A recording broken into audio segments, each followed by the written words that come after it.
Good evening friends. तो आज थोड़ा सा लाइव आने में टाइम लग गया,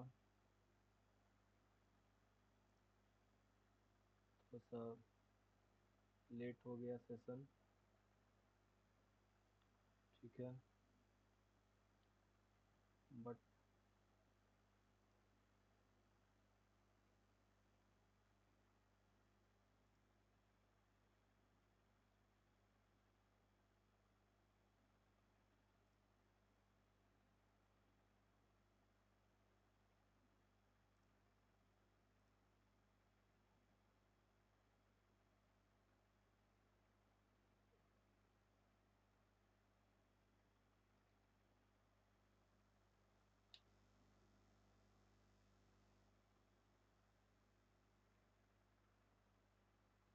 थोड़ा सा देर हुआ आने में लाइव, बट लाइव आ चुका हूँ।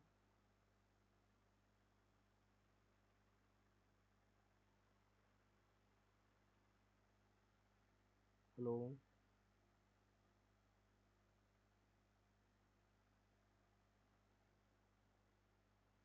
आवाज़ आ रही है? आवाज़ क्लियर है?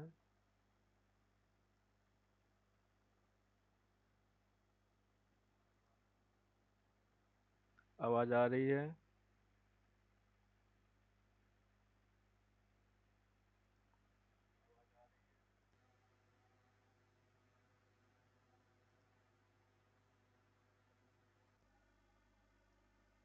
हेलो,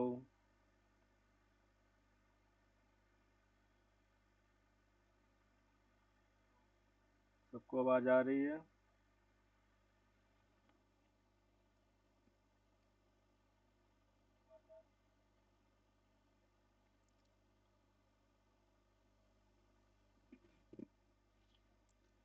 तो चलिए शुरू करते हैं आज का सेशन।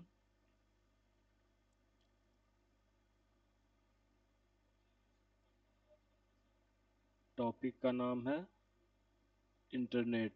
जैसा कि आप लोगों ने थंबनेल में देखा होगा, आज का टॉपिक क्या होने वाला है। इंटरनेट का टॉपिक होने वाला है कि इंटरनेट क्या है।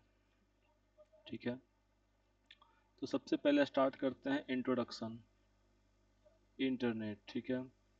तो जो टर्म है जो टर्म है सॉरी, बोर्ड उल्टा है शायद।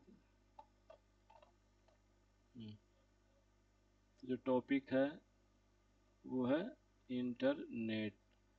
तो जैसा कि कल मैंने पढ़ाया था नेटवर्क, कल भी और परसों भी, तो वहाँ पे मैंने नेटवर्क को पढ़ाया था। तो नेटवर्क का ही एडवांस पार्ट क्या है, वो इंटरनेट है। इंटरनेट मीन्स इंटरकनेक्टेड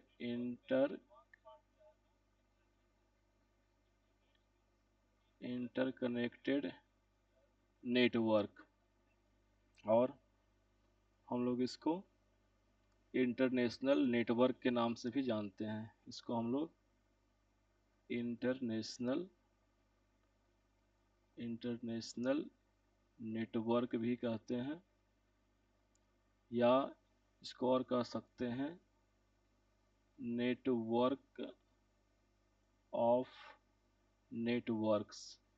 मतलब बहुत अलग अलग टाइप्स के, डिफरेंट टाइप्स के नेटवर्क का जो नेटवर्क है उसको इंटरनेट कहते हैं। तो इंटरनेट में होता क्या है, इसमें मिलियंस ऑफ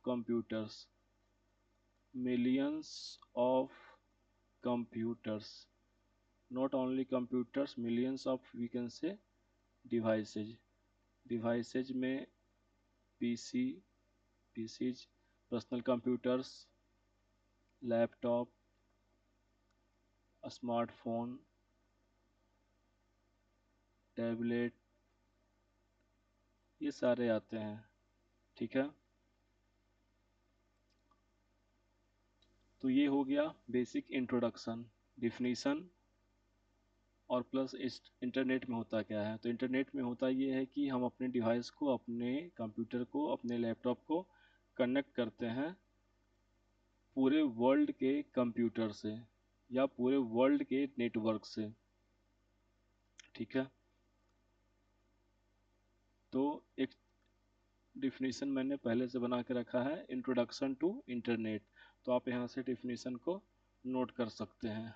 डिफिनीसन क्या है? Internet is a collection of millions of computers around the world. Basic simple सा डिफिनीसन, इसको आप नोट भी कर सकते हैं और इसको मैं एक्सप्लेन कर दूंगा। ठीक है, तो इंटरनेट क्या है? कलेक्शन ऑफ मिलियंस, मतलब लाखों कंप्यूटर्स का ये क्या है? लाखों कनेक्टेड कंप्यूटर्स का ये एक नेटवर्क है, जो कि सारे आपस में एक दूसरे से कनेक्ट हैं। It is a global network of computers. ये कैसा नेटवर्क? तो ये ग्लोबल नेटवर्क, ग्लोबल कहने का मतलब ये पूरी दुनिया का नेटवर्क है। ये पूरे वर्ल्ड के डिफरेंट डिफरेंट पार्ट से ये कनेक्टेड है। ठीक है, ये ग्लोबल नेटवर्क है। इंटरनेट कैसा नेटवर्क है? तो ये एक ग्लोबल नेटवर्क है। उसके आगे चलते हैं। These computers are connected through high speed telecommunication devices. Telecommunication, tele मतलब होता है दूर और कम्युनिकेशन मतलब होता है संचार। तो दूर संचार के हाई स्पीड डिवाइसेस से कनेक्ट होता है इंटरनेट, ताकि एक कंप्यूटर वर्ल्ड के दूसरे रिमोट लोकेशन पर आसानी से डेटा को ट्रांसमिट कर सके। तो ये होता है इंटरनेट। तो ये एक छोटा सा बेसिक सा डिफिनीशन था इंटरनेट का। अब कुछ फैक्ट्स जान लेते हैं इंटरनेट के बारे में। दुनिया का सबसे सस्ता, सबसे चीपेस्ट, सबसे चीपेस्ट जो इंटरनेट है, सबसे सस्ता इंटरनेट है, वो आपका इंडिया में है, इंडिया में अवेलेबल है। ठीक है, सबसे सस्ता इंटरनेट इंडिया में अवेलेबल है। और अगर बात करें स्पीड की, कि वर्ल्ड का सबसे तेज इंटरनेट कहाँ चलता है, तो सबसे तेज इंटरनेट चलता है आपका दुबई में। ठीक है, दुबई में सबसे तेज इंटरनेट चलता है पूरे वर्ल्ड का, जिसकी स्पीड 2.2 Gbps है। 2.2 Gbps कहने का मतलब हो गया 2.2 गीगा बिट्स पर सेकेंड। तो सबसे फास्टेस्ट इंटरनेट कहाँ का है? तो वो है दुबई का। और सबसे सस्ता इंटरनेट कहाँ का है? वो है इंडिया का है। ठीक है,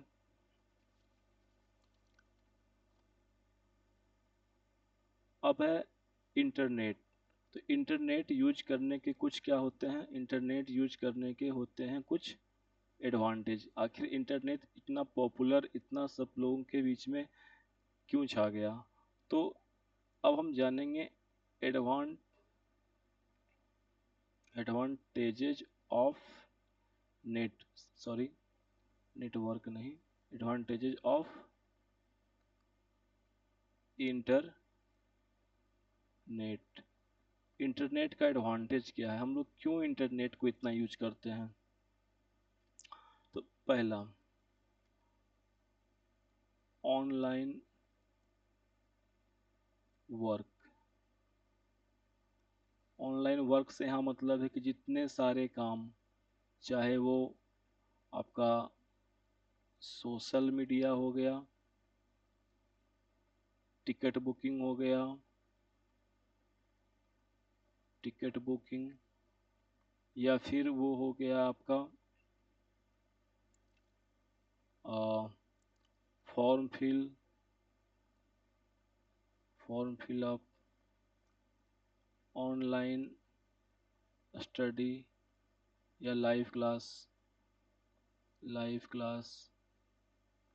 तो इस तरीके से बहुत सारे ऐसे काम हैं जो कि हम ऑनलाइन यानी कि घर बैठे कर सकते हैं, और उन सारे कामों को करने के लिए इंटरनेट चाहिए। ठीक है, ऑनलाइन वर्क के अलावा अगर हम बात करते हैं second,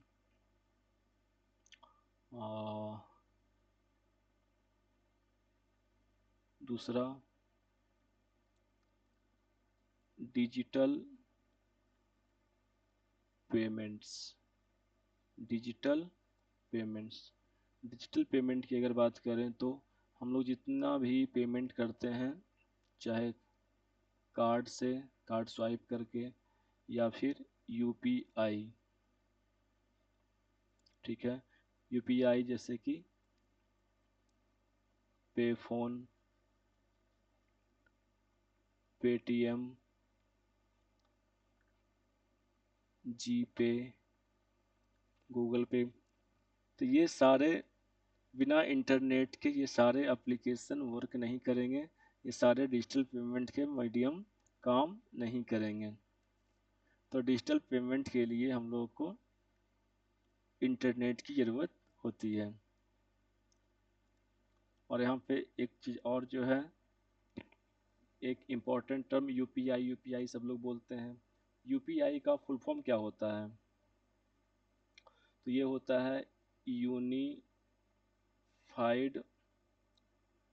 unified payment interface.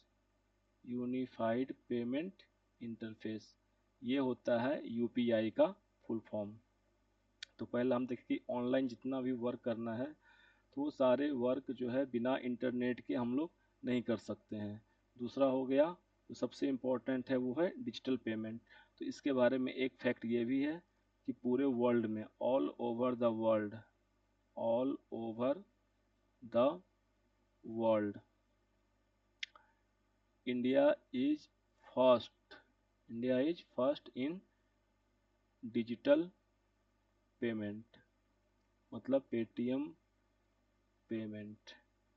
Paytm, पे फोन, गूगल पे, इस तरह से एप्लीकेशंस को यूज करके पेमेंट करने वाला, पूरी दुनिया में सबसे ज़्यादा पेमेंट करने वाला देश कौन है? वो है इंडिया। ठीक है,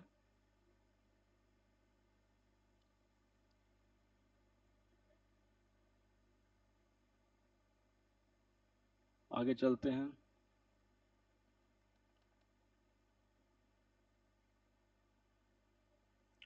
और हम लोग ऑनलाइन क्या कर सकते हैं? तो जितना भी हम लोग को इन्फॉर्मेशन आजकल के टाइम पे अपडेट नोटिफिकेशन जो मिलते रहता है वो चाहे तो वेदर या क्लाइमेट कंट्रोल को लेकर के हो, वो सारा इन्फॉर्मेशन भी हम लोग को इंटरनेट के माध्यम से ही प्रोवाइड होता है। ठीक है, तो इस तरह से इंटरनेट का एक नहीं, बल्कि कह सकते हैं कि इंटरनेट का बहुत सारा एडवांटेज है, जो कि काउंटलेस है। ठीक है, जिनको इसको कि हम गिनती नहीं कर सकते हैं। सुबह उठते के साथ न्यूज, पेमेंट, कोई इवेंट चेक करना है, आज कौन सा इवेंट है। ठीक है, कोई चीज़ सर्च करना है, सर्च इंजन, बिल पेमेंट। ठीक है, ऑनलाइन शॉपिंग, ऑनलाइन शॉपिंग। ठीक है, तो ये सारा कुछ जो है वो बिना इंटरनेट के पॉसिबल नहीं है। और आजकल एक नया जो चल गया है, OTT platform, over the top. ठीक है, OTT प्लेटफॉर्म जहाँ पे कि बहुत सारे ऐप्स हैं, स्ट्रीमिंग ऐप्स, स्ट्रीमिंग ऐप्स जिसपे कि हम लोग वीडियोज, वेब सीरीज, मूवीज, ये सब हम लोग वहाँ पे देखते हैं। वो OTT कहलाता है, वेब सीरीज या मूवीज। तो ये सारे जो हैं वो कि OTT पे चलते हैं। तो ये सारे OTT को चलने के लिए, ऑनलाइन शॉपिंग के लिए, बिल पेमेंट्स के लिए, कुछ भी सर्च करना हो तो सर्च करने के लिए, कोई इवेंट चेक करना हो, पेमेंट करना हो, न्यूज़ देखना हो, तो सारे के लिए इंटरनेट की आवश्यकता होती है। तो ये कुछ है इंटरनेट का एडवांटेज। ठीक है, तो इंटरनेट का एडवांटेज इतना ही लिमिट नहीं है, बल्कि ये लिमिटलेस है। ये लिमिटलेस है, कहने का मतलब advantages of internet is limitless या अनकाउंटेबल। ठीक है, आगे चलते हैं, अब बात करते हैं डिसएडवांटेज की। क्योंकि जिस चीज़ का एडवांटेज होता है उसका कुछ ना कुछ क्या होता है, डिसएडवांटेज भी होता है। Disadvantage disadvantages of internet. तो जो लोग लाइव में हैं वो सेशन को लाइक कर सकते हैं, शेयर कर सकते हैं। अगर चैनल पर नए हैं तो चैनल को सब्सक्राइब भी कर सकते हैं, जिससे कि और अच्छे से अच्छा कंटेंट क्रिएट करने में मदद मिलेगी, हेल्प होगा। ठीक है, तो इंटरनेट का डिसएडवांटेज क्या है? सबसे पहला, any person can connect to the internet. ये एक एडवांटेज भी है और डिसएडवांटेज भी है, मतलब कि कोई भी पर्सन खुद को इंटरनेट से कनेक्ट कर सकता है, लेकिन यहाँ पे उस पर्सन की वैलिडिटी वैलिडिटी कहने से मतलब कि वो पर्सन फेक है और रियल है ये कहना मुश्किल हो जाता है, क्योंकि बहुत सारे सोशल मीडिया पे फेक प्रोफाइल बना करके बहुत सारा फ्रॉड किया जाता है। साथ ही डार्क वेब एक टर्म है। डार्क वेब एक वेब जो हम लोग यूज करते हैं, इंटरनेट पे बहुत सारे वेबसाइट्स को यूज करते हैं, ये पब्लिकली ओपन है। और एक साइड इसका है डार्क वेब, जहाँ की बहुत सारे इलीगल एक्टिविटी इलीगल एक्टिविटी भी होते रहता है। ठीक है, जिससे कि हम लोग को अगर पाला ना ही पड़े तो अच्छा है, जहाँ पे trafficking, human trafficking, smuggling, drugs dealing, ये सब काम डार्क वेब पे ये सब काम होते रहता है। ठीक है, और इंटरनेट का डिसएडवांटेज ये भी है कि इसमें स्पैमिंग ज़्यादा होती है। स्पैमिंग मतलब कि आपको चैटिंग ऐप्स जैसे कि व्हाट्सअप, मैसेंजर, ये सब पे स्पैम यानी कि फेक मैसेजेस आते हैं। फेक मैसेज में आपकी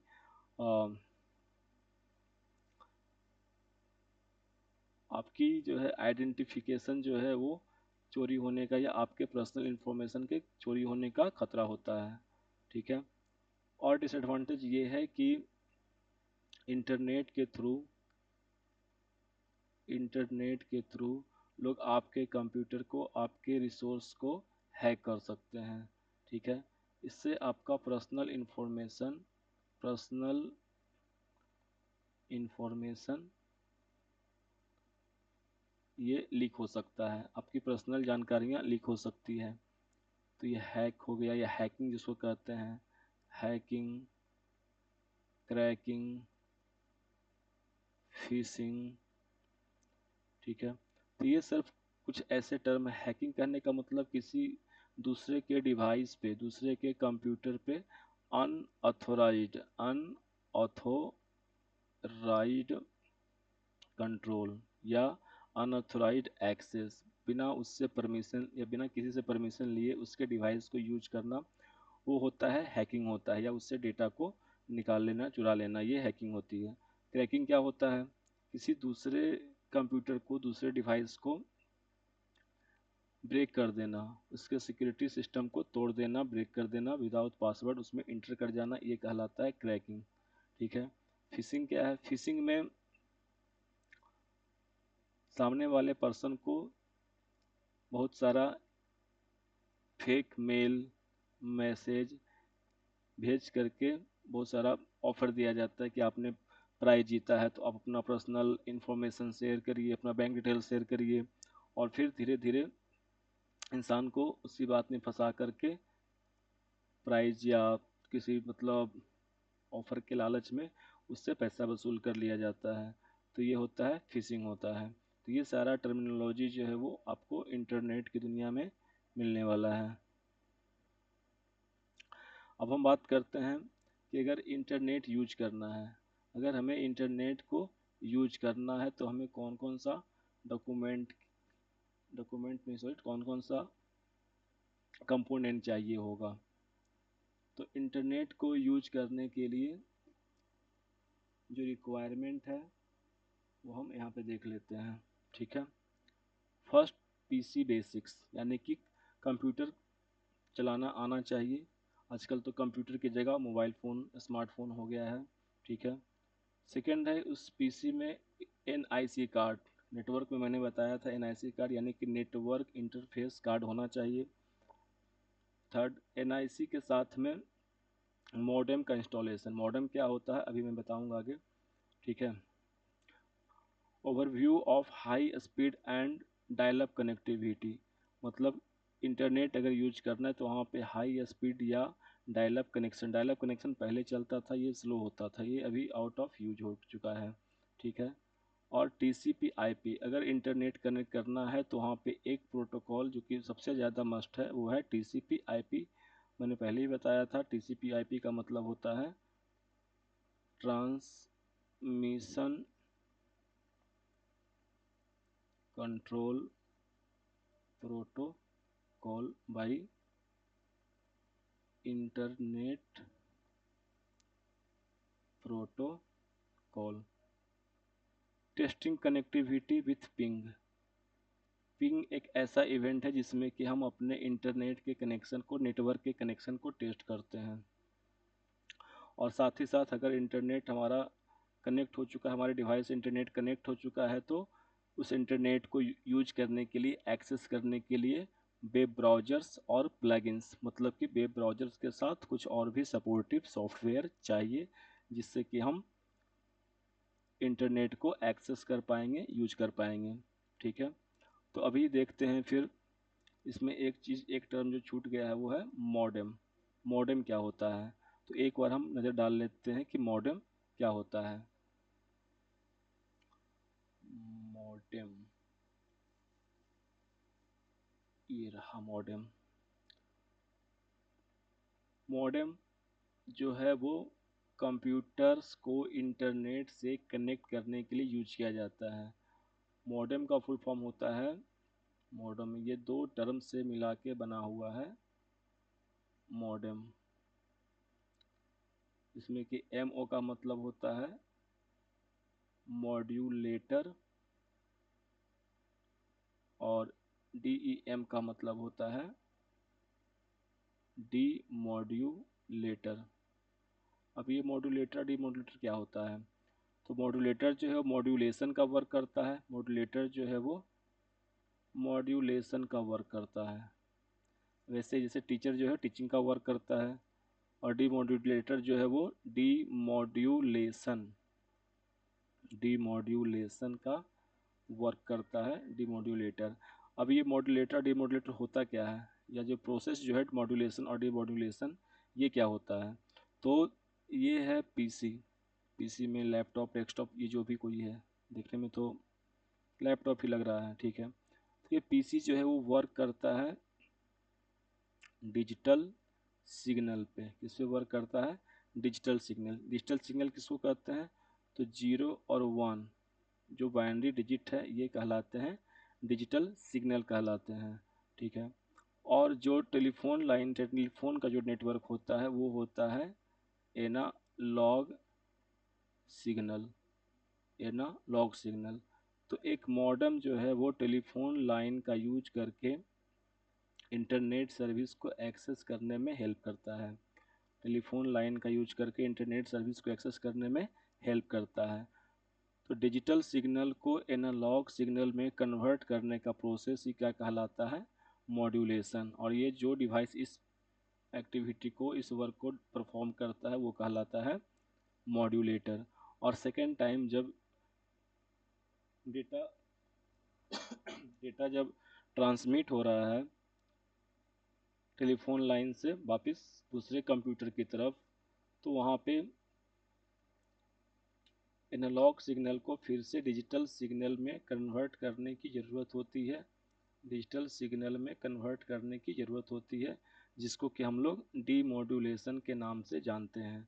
तो मॉड्यूलेशन का मतलब हो गया डिजिटल सिग्नल को एनालॉग सिग्नल में कन्वर्ट करना, और डीमॉड्यूलेशन का मतलब हो गया एनालॉग सिग्नल को फिर से डिजिटल सिग्नल में कन्वर्ट करना।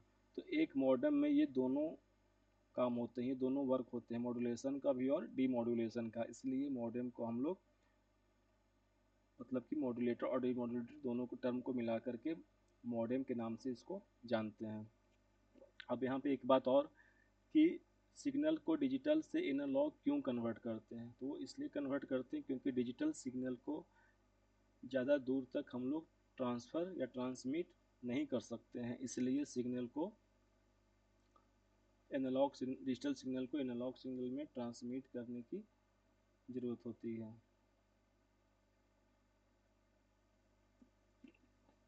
ठीक है। अब एक टर्म यहाँ पे है कन्फ्यूजन वाला, वो है इंटरनेट, और एक थोड़ा सा डिफरेंस है, वो है इंट्रानेट। तो इंटरनेट और इंट्रानेट दोनों कन्फ्यूजिंग सा टर्म है। अब देखना ये है कि दोनों में डिफरेंसेस क्या है, मतलब कि इंटरनेट क्या होता है और इंट्रानेट क्या होता है। तो एक बार नज़र डालते हैं पहले इंट्रानेट के। इंटरनेट तो मैंने देख लिया, या हम लोगों ने देख लिया कि इंटरनेट क्या होता है। ठीक है। और अब एक नज़र डालते हैं इंट्रानेट पे, उसके बाद दोनों को कंपेयर करेंगे। ठीक है। इंट्रानेट, तो इंट्रानेट के बारे में यहाँ पे थोड़ा सा डिफाइन किया गया, पहले उसको समझ लेते हैं। तो इंट्रा, ये दो वर्ड से मिलके बना है। जैसे इंटरनेट भी दो वर्ड से मिलके बना था, ये भी दो वर्ड से मिल करके ही बना है, इंट्रा और नेट। इंट्रा का मतलब होता है विद इन और इनसाइड, किसी चीज़ के अंदर। ठीक है। और नेट का full form network. The word intranet is made up of two words, तो इंटरनेट दो वर्ड से मिला है, मिलके बना है इंट्रा, विच इज लैटिन। ये कौन सा वर्ड है? इंट्रा जो है एक लैटिन वर्ड है, इसका मतलब होता है इनसाइड, एंड नेट का मतलब होता है नेटवर्क। ठीक है। तो an internet is simply a network inside your organisation. तो कहने का मतलब ये हो गया, किसी एक ऑर्गेनाइजेशन का, किसी एक ऑर्गेनाइजेशन का पर्सनल नेटवर्क है, तो वो इंट्रानेट की कैटेगरी में आएगा, ना कि इंटरनेट की कैटेगरी में आएगा। इसको ऐसे समझ सकते हैं कि इंटरनेट जो होता है वो पब्लिक होता है। ये क्या है? ये पब्लिक नेटवर्क है। इंटरनेट जो है वो पब्लिक नेटवर्क है, जबकि इंट्रानेट जो है वो प्राइवेट प्राइवेट किसी खास, किसी पर्सनल ऑर्गेनाइजेशन का ये नेटवर्क होगा इंट्रानेट। जैसे कि बैंक का अपना नेटवर्क होता है, क्योंकि जब कभी बैंक जाते हैं तो बोलता है सर्वर फेल है या लिंक फेल है, और हम लोगों के मोबाइल में इंटरनेट चलते रहता है, तो हम लोग तो कह सकते हैं कि इंटरनेट तो चल रहा है, नेटवर्क तो है, लेकिन उन लोग का अपना जो नेटवर्क होता है, पर्सनल नेटवर्क, जो कि इंट्रानेट है, वो काम नहीं कर रहा होता, उसका लिंक फेल हुआ होता है, तो वो होता है इंट्रानेट होता है। तो यहाँ से हम इस, ये छोटा सा एग्जाम्पल था कि बैंक का जो नेटवर्क होता है वो इंट्रानेट होता है, उसको पब्लिक नेटवर्क, हम लोग के नेटवर्क से, इंटरनेट से उसको कोई खास मतलब नहीं है। ठीक है। तो ये था डिफिनीसन, या कह सकते हैं ये था डिफरेंसेस इंटरनेट और इंट्रानेट के बीच में। इंटरनेट पब्लिक नेटवर्क है, और इंट्रानेट है जो कि एक प्राइवेट नेटवर्क है। ठीक है। दोनों टर्म देखने में, सुनने में एक जैसा है, लेकिन दोनों का मतलब बिल्कुल ही अलग अलग होता है।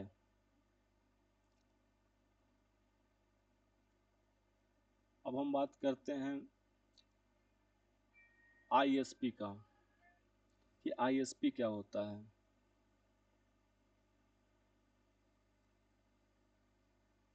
आईएसपी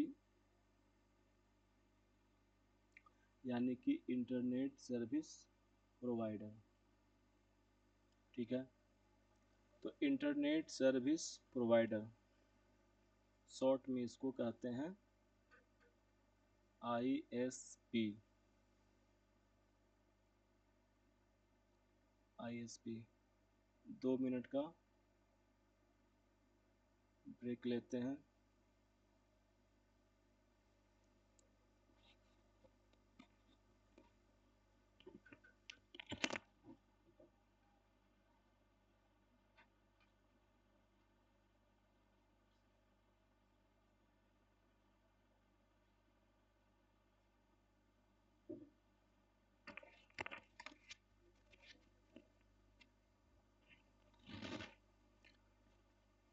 जो लोग सेशन में लाइव हैं वो स्ट्रीम को लाइक कर सकते हैं, शेयर कर सकते हैं, और सब्सक्राइब भी कर सकते हैं। तो यहाँ पे चल रहा था क्या, आईएसपी क्या होता है। तो आईएसपी कुछ नहीं, एक company that provides access to the internet to both personal and business customer. कहने का मतलब आईएसपी एक ऐसा, एग्जाम्पल देख के अगर समझना चाहते हैं तो आईएसपी एक ऐसा बंदा है, एक ऐसा आदमी, ऐसा व्यक्ति है जो कि इंटरनेट के सर्विस को प्रोवाइड करने का काम करता है। तो जनरली जितनी भी टेलीकॉम कंपनी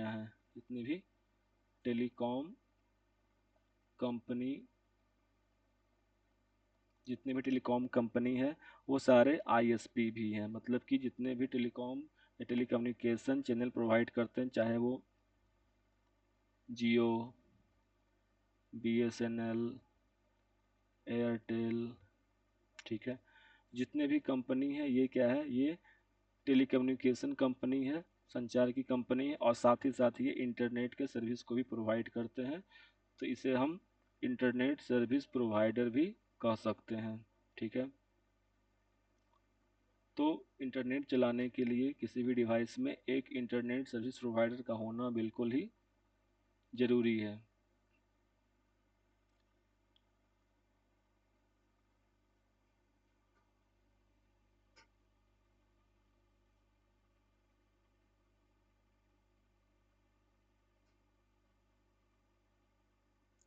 अब बात करते हैं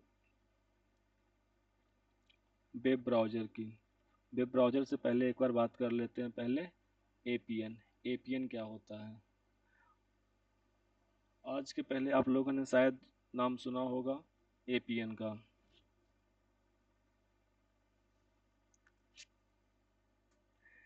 एपीएन का फुल फॉर्म होता है access point name. Access point name कहने का मतलब ये होगा कि किसी भी आईएसपी जो कि इंटरनेट सर्विस प्रोवाइड कर रही है, तो उसका एक या एक से ज़्यादा एपीएन हो सकता है, यानी कि नेटवर्क प्रोवाइड करने का एक पॉइंट हो सकता है, और उस पॉइंट का एक नेम होता है, जो कि जनरली अगर कंपनी एयरटेल है तो वो एयरटेल के नाम से होगी, Airtel dot G P R S इस तरह से होगा। अगर वो जियो है तो वो जियो डॉट नेट होगा, इस तरह से। तो ये एपीएन मतलब ये एक्सेस पॉइंट नेम है। अगर किसी कारण से ये एक्सेस नेम आपका डिलीट हो जाता है या फिर चेंज हो जाता है तो आपका इंटरनेट चलना बंद हो जाएगा, चाहे आपके मोबाइल में या आपके स्मार्टफोन में अगर नेटवर्क शो करता भी रहेगा तो बिना करेक्ट एपीएन सेटिंग के आपका इंटरनेट नहीं चल पाएगा, जो कि आप सेटिंग्स में जा कर के नेटवर्क सेटिंग के अंदर में आप सेट कर सकते हैं, चेंज भी कर सकते हैं। यहाँ पे आप देख सकते हैं कि ये मोबाइल का सेटिंग खुला हुआ है, उसके अंदर आपका नेटवर्क सेटिंग है, वहाँ पे आपका एक्सेस पॉइंट नेम। तो access point name by default खुद से सेट हो जाती है, अगर सेट नहीं है तो उसको आप लोग सेट कर सकते हैं। ठीक है, तो ये हो गया एक्सेस पॉइंट नेम। इसके बाद अब बात करते हैं वेब ब्राउज़र की। वेब ब्राउज़र क्या होता है? वेब ब्राउज़र, अब सपोज करते हैं कि हमारे पास कंप्यूटर है, इसमें इंटरनेट कनेक्शन भी है, जो कि मॉडेम के हेल्प से और आईएसपी यानी कि इंटरनेट सर्विस प्रोवाइडर की हेल्प से हमारे तक प्रोवाइड किया गया है। ठीक है, तो कंप्यूटर में इंटरनेट के सर्विस को एक्सेस करने के लिए, कंप्यूटर के अंदर में इंटरनेट के सर्विस को एक्सेस करने के लिए जो सॉफ्टवेयर या जो एप्लीकेशन सॉफ्टवेयर होता है, जो एप्लीकेशन सॉफ्टवेयर होता है हमारे कंप्यूटर में, हमारे सिस्टम में, स्मार्टफोन में, वो कहलाता है वेब ब्राउज़र। ठीक है, तो यहाँ पे डिफिनीशन को एक बार देख लेते हैं। A web browser is a application software for accessing information on the world wide web. World wide web यानी कि अगर हम इंटरनेट पे किसी पेज को एक्सेस करते हैं तो फर्स्ट ऑफ ऑल जानते हैं कि वेब पेज क्या होता है। वेब पेज वैसा पेज होता है जो कि इंटरनेट पे रन करता है। वेब पेज क्या होता है? वेब पेज रन करता है इंटरनेट पे।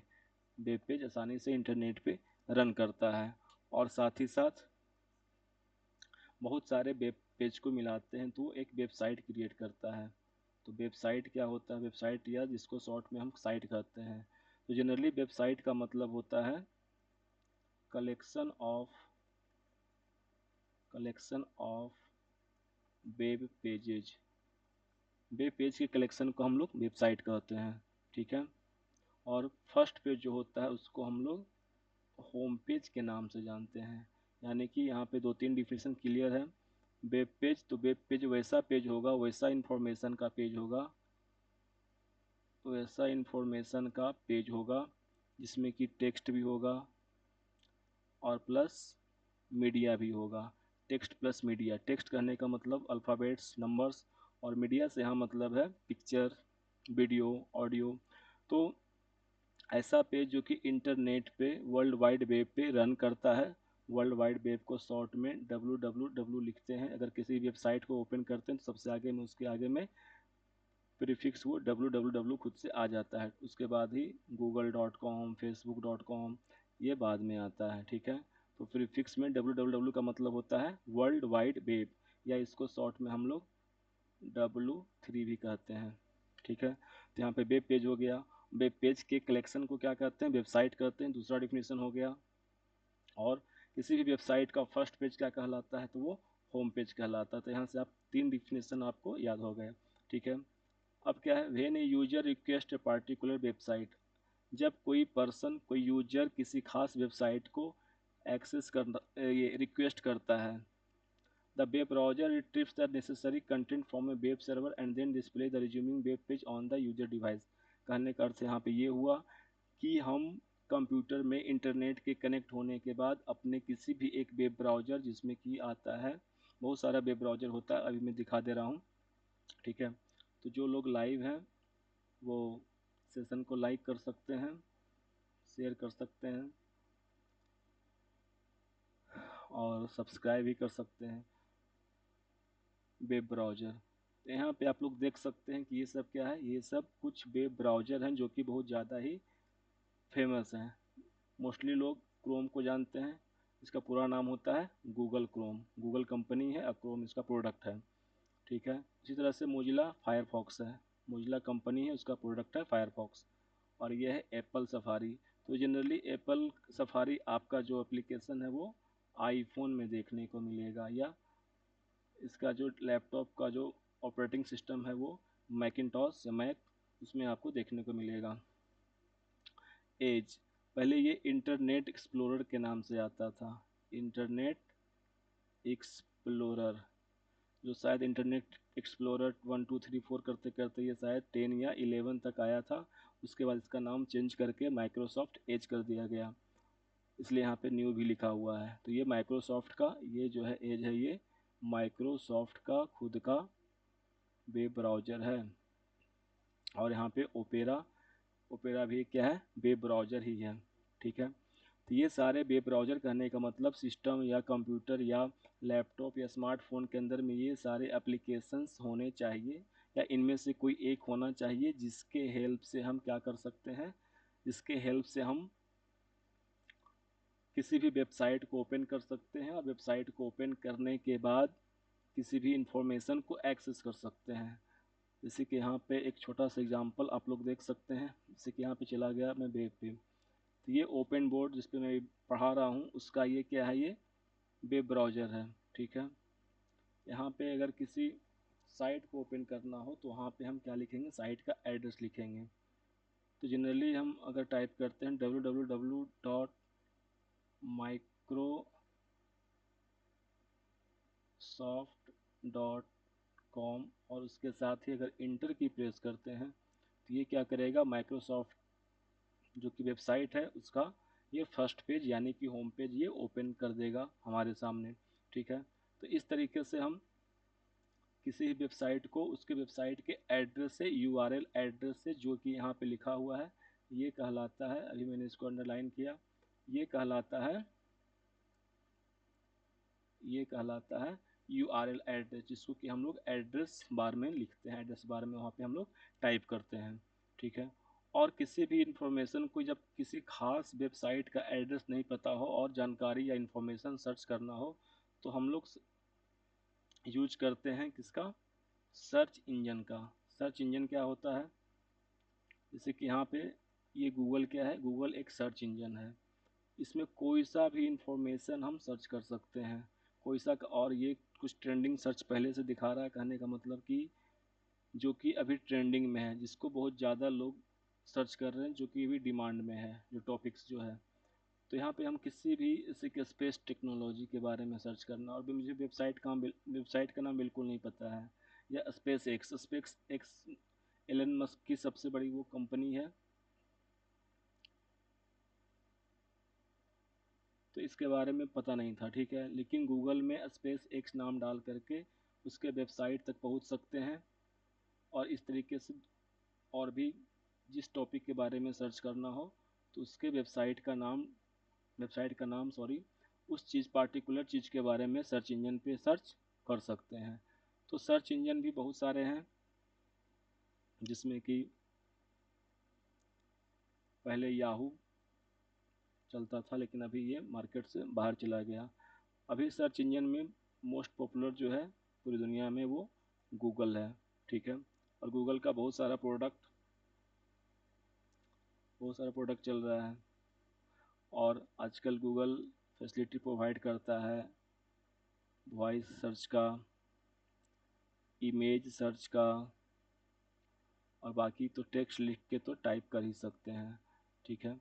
इमेज सर्च एक नया चीज़ है, नया तो नहीं है, लेकिन हाँ, जो लोग नहीं जानते हैं उनके लिए नया है। इमेज सर्च में क्या होता है कि किसी खास पार्टिकुलर इमेज को हम गूगल के अंदर सर्च करते हैं, तो गूगल उसी इमेज से मिलता जुलता पैटर्न का दूसरा इमेज शो करता है, ठीक है। बाकी ये बिंग माइक्रोसॉफ्ट का ये सर्च इंजन है, सर्च बार है, ठीक है। तो यहाँ पे याहू, गूगल, बिंग, ये सब क्या है? ये सब सर्च इंजन का नाम है।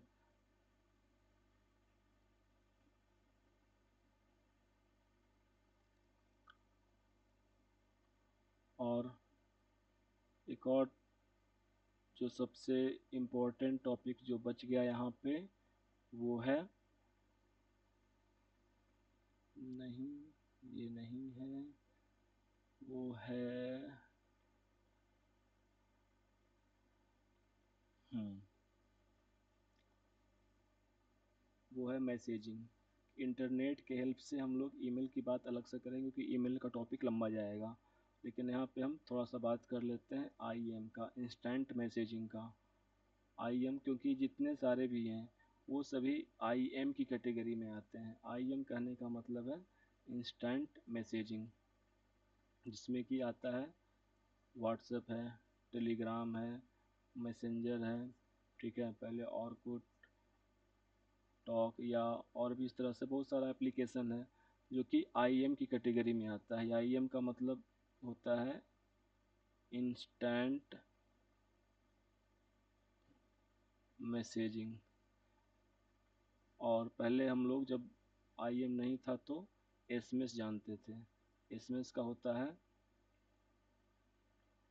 जो कि मोबाइल में चलता है, आज भी चलता है, शॉर्ट मैसेजिंग सर्विस, ठीक है। और एसएमएस के बाद क्या आया था? तो एसएमएस के बाद आया था एमएमएस, उसके बाद आया इंस्टेंट मैसेजिंग। एमएमएस का मतलब होता है, जो लोग नहीं जानते हैं, बहुत लोग जानते होंगे, मल्टी मीडिया मैसेजिंग सर्विस, यानी कि एमएमएस, ठीक है। तो इंस्टेंट मैसेजिंग में क्या होता है कि हम लोग तुरंत इंस्टेंटली रिप्लाई कर सकते हैं, मैसेज को देख सकते हैं और इंस्टेंटली रिप्लाई कर सकते हैं, और सामने वाला हमारे मैसेज को रिसीव किया या रिसीव नहीं कर पाया, या रीड किया या नहीं किया, ये भी हम लोग को तुरंत जानकारी मिल जाती है, ठीक है। तो किसी दिन बात करेंगे व्हाट्सअप और टेलीग्राम के बारे में, क्योंकि अभी कुछ कंट्रोवर्सी चल रहा है टेलीग्राम का, ठीक है। कुछ देश में इसको, टेलीग्राम को बैन किया गया है, तो उसके बारे में बात करेंगे। तो कुल मिलाकर के आज का टॉपिक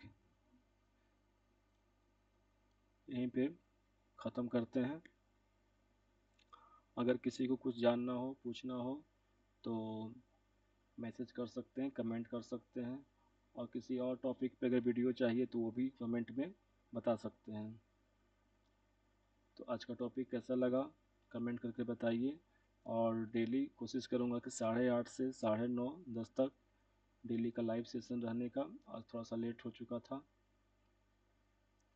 ठीक है, सेशन को ख़त्म करते हैं।